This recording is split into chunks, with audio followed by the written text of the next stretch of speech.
નમસ્કાર મિત્રો, education with Jignesh ચેનલમાં તમારું સ્વાગત છે અને હું છું જિગ્નેશ. ગઈકાલે એટલે કે શુક્રવારે સાંજે ધોરણ 1 થી 5 વિદ્યા સહાયક ભરતીમાં ત્રીજો તબક્કો જે છે એ જાહેર થઈ ગયો હતો.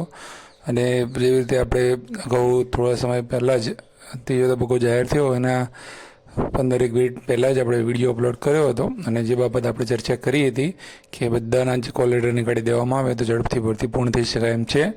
તો એ જ પ્રમાણે વિચારીને સરકારે એટલે કે વિભાગે સમિતિએ એકસાથે બધાના કોલ લેટર જેટલા પણ ઉમેદવારો છે અને જેટલા પણ એલિજિબલ છે એમને કાઢવાનું નક્કી કર્યું.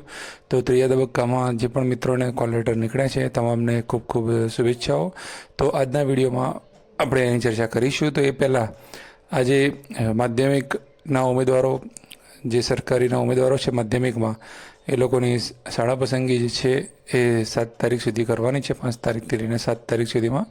તો એ તમામ લોકો જે છે એ સમય મર્યાદામાં શાળા પસંદગી તમે આપી દેજો. એનું PML2 એનાઉન્સ થઈ ગયું છે. અને હવે આપણે વાત કરીએ કે આજના વિડીયોમાં આપણે ત્રીજા તબક્કાની સૂચનાઓ પહેલાં જોઈશું શું છે.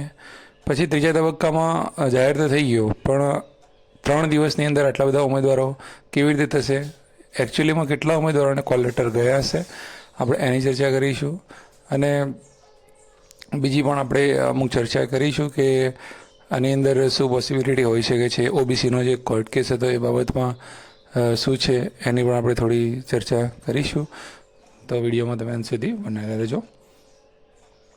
અહીં તમે જોઈ શકો છો વિદ્યા સહાયક ભરતી 1 થી 5 અને 6 થી 8 ગુજરાતી માધ્યમ એટલે કે વર્ષ 2024માં ત્રીજો તબક્કો 1 થી 5.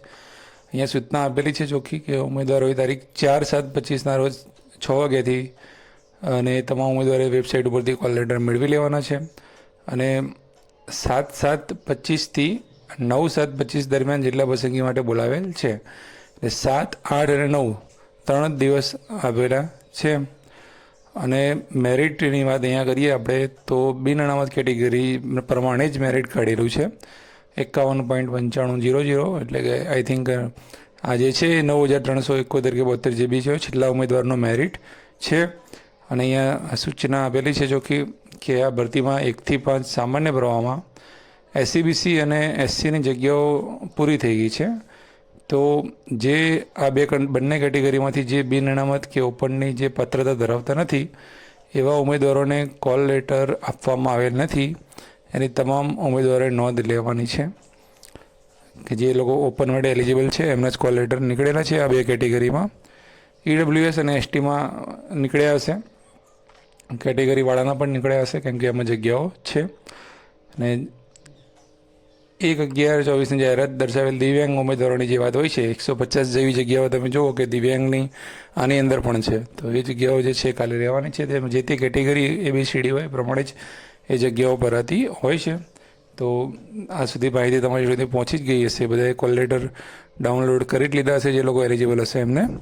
અને બાકી હોય એ પણ સત્વરે કરી લેજો અને એ મુજબ તમે જતા રહેજો. હવે આપણે વાત કરીએ કે જે તે કેટેગરી વાઇઝ હવે આ 3 દિવસ જે છે આટલા બધા ટોટલ તમે જોવા જાઓ તો 4,971 જેવા લોકો છે.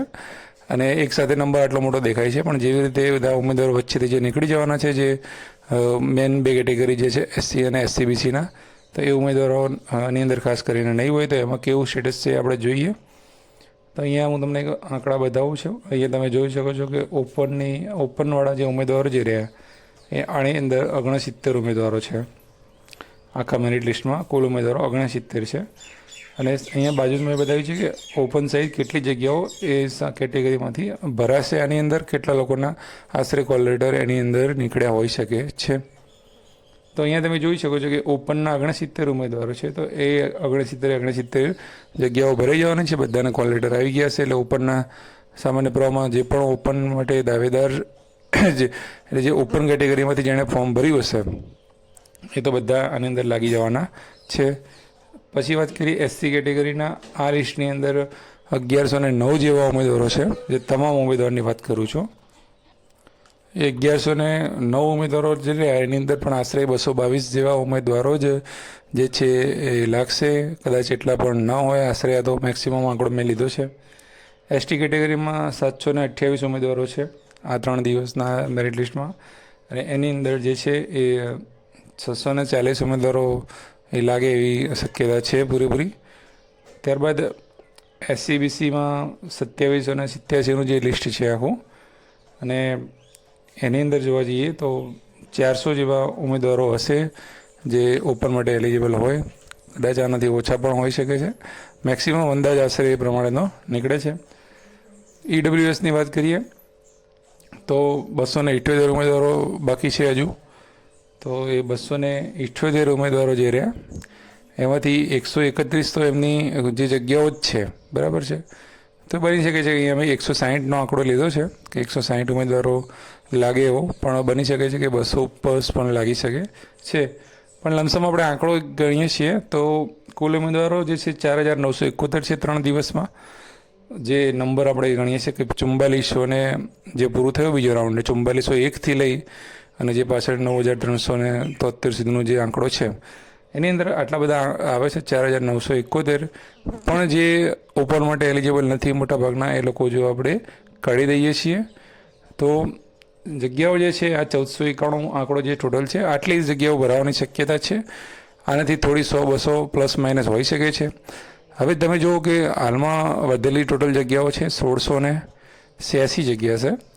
1686 જગ્યામાંથી PH કેટેગરીની કદાચ 150 જગ્યાઓ જે છે એમાં ઓછા મેરિટવાળા PHના કદાચ ઉમેદવારો પાછળ હોય તો થોડી ઘણી કદાચ 150માંથી જગ્યા ભરાય. બાકી એ જગ્યાઓ તો ખાલી રહેવાની જ છે, બરાબર છે ને.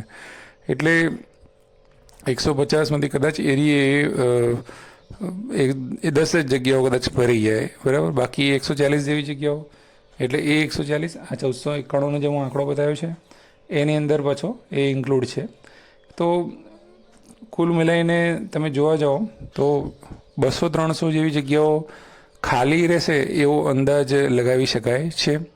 એટલે આપણે એવું વિચારી શકીએ છીએ. એક્ઝેક્ટ આંકડો નથી કહેતો, પણ 200થી 300 જગ્યાઓ મારા ખ્યાલથી ખાલી રહેવી જોઈએ એવું એનાલિસિસ આપણું બોલે છે. તો આ જગ્યાઓ જે છે એ ઓપન દાવેદાર માટેની જ હશે.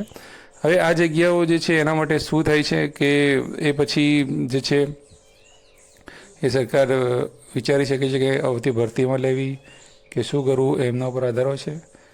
અને OBC ઉમેદવારોએ જે જગ્યાઓ માટે જે કોર્ટમાં પિટિશન દાખલ કરી હતી તો એનું પરમ દિવસે જે હતું એ હિયરિંગમાં એવું કહેલું હતું તે જજ સાહેબે કે આ બાબતે સરકારે જવાબ રજૂ કરવાનો છે. તો 7 તારીખે જે છે ગવર્મેન્ટ પોતાનું એફિડેવિટ અથવા તો જવાબ રજૂ કરશે. તો એ બાબતમાં રોસ્ટર પ્રમાણેમાં જે છે થતું હોય છે દર વખતે એવું કંઈક રજૂ કરી શકે છે. બાકી શું થાય છે એ 7 તારીખે આપણને ખ્યાલ આવશે. એ બાબતની જાણકારી હાલમાં એટલી જ ઉપલબ્ધ છે. અગાઉ જે વાત કરેલી હતી એની વાત કરીએ કે 6 થી 8નું હવે જે છે એ ખૂબ જ શક્યતાઓ નજીક દેખાઈ રહી છે. કે 9 તારીખે હવે 1-5ની જિલ્લા પસંદગી સંપૂર્ણ રીતે પૂરી થઈ જવાની છે. પછી કોઈ રાઉન્ડ બહાર નહીં પડે. એટલે જે 6 થી 8નું જે સરકારે જાહેર કરેલું હતું કે 1-5ની જિલ્લા પસંદગી પૂરું થયા પછી જ મેરિટ અને રાઉન્ડ જાહેર થશે, તો કદાચ 9 તારીખ પછી ગમે ત્યારે એ રાઉન્ડ જાહેર થઈ શકે છે. એટલે તમામ ઉમેદવારોએ એ બાબતમાં જે છે એ નિશ્ચિત થઈ જજો કે હવે 6 થી 8નું પણ પાછળ ચાલુ થઈ જશે. હવે તમારો કોઈ પણ પ્રશ્ન હોય તો તમે કોમેન્ટ બોક્સમાં જણાવજો. આવતીકાલે રવિવારનો જે વિડીયો આવશે તમારા કોમેન્ટ બોક્સના પ્રશ્નો આધારિત રહેશે. વિડીયો સારી લાગ્યો હોય તો લાઇક કરજો, કોમેન્ટ કરજો, શેર કરવાનું ભૂલતા નહીં. જય હિન્દ, જય ભારત. Thank you.